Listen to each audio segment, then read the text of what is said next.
Cancer Healer Center, a new beginning. नागपुरातील हल्ला सुनियोजित पॅटर्न दिसतोय. पेट्रोल बॉम्ब कुठून आले हे षडयंत्र. मुख्यमंत्री देवेंद्र फडणवीसांसह उपमुख्यमंत्री शिंदेंकडून संशय व्यक्त. गृहमंत्र्यांचं घर आणि आरएसएसचं मुख्यालय असलेल्या नागपुरात हिंदू खतरे में कसा. नागपुरातील कट पूर्वनियोजित होता तर गृह खातं झोपा काढत होतं का. उद्धव ठाकरेंचा निशाणा. आंदोलनापेक्षा कबर उखडून टाकण्याची पंतप्रधान मोदींकडे मागणी करा. औरंगजेबाचं थडगं उखडून विषय संपवून टाका. उद्धव ठाकरेंकडून भूमिका स्पष्ट. फडणवीसांनी हर्षवर्धन सपकाळांचे डोळे काढले की जीभ छाटली. औरंगजेब कुठे, फडणवीस कुठे, माफी मागा. शिंदेंकडून सपकाळांचा खचार. फडणवीसांची नाही तर त्यांच्या कारभाराची औरंगजेबाशी तुलना केली. ही व्यक्तिगत टीका नाही, माफी मागणार नाही. हर्षवर्धन सपकाळ वक्तव्यावर ठाम.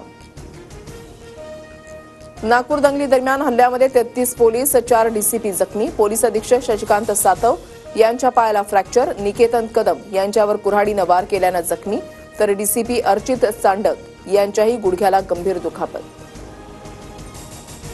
दंगा करण्याचा प्रयत्न केल्यास कारवाई करणार. एका अधिकाऱ्यावर कुऱ्हाडीनं वार. पोलिसांवर हल्ला करणाऱ्यांना सोडणार नाही. फडणवीसांचा इशारा.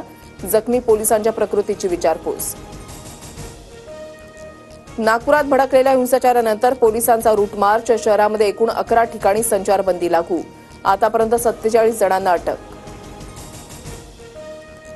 नागपुरातील राडा पूर्वनियोजित कट. पोलिसांना मारहाण सहन करणार नाही. पाकिस्तानातील अब्बा आठवेल अशी कारवाई करू. मंत्री नितेश राणे आक्रमक.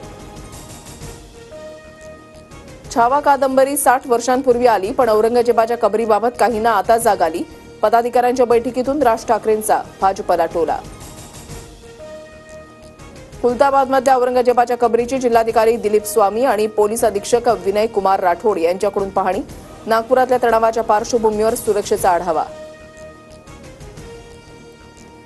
नागपुरातील हिंसाचार औरंगजेबाला मानणाऱ्या लोकांनी घडवला. ज्यांनी हिंसाचारामध्ये सहभाग घेतला अशा समाजकंटकांची संपत्ती जप्त करून नुकसान झालेल्या लोकांची भरपाई करावी.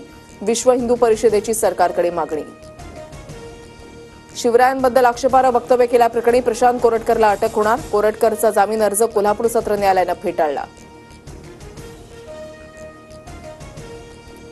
मतदार ओळखपत्र आधार कार्डशी लिंक होणार. बोगस मतदानाला आळा घालण्यासाठी निर्णय. घटनेतील तरतुदीनुसार निर्णय घेतल्याची निवडणूक आयोगाची माहिती. विधान परिषदेच्या 5 जागांची निवडणूक बिनविरोध. संदीप जोशी, संजय केनेकर, दादाराव केसेंसह चंद्रकांत रघुवंशी आणि संजय खोडकेंचा अर्ज. 20 तारखेनंतर निवडणूक अधिकारी अधिकृत घोषणा करणार. Cancer Healer Center, a new beginning.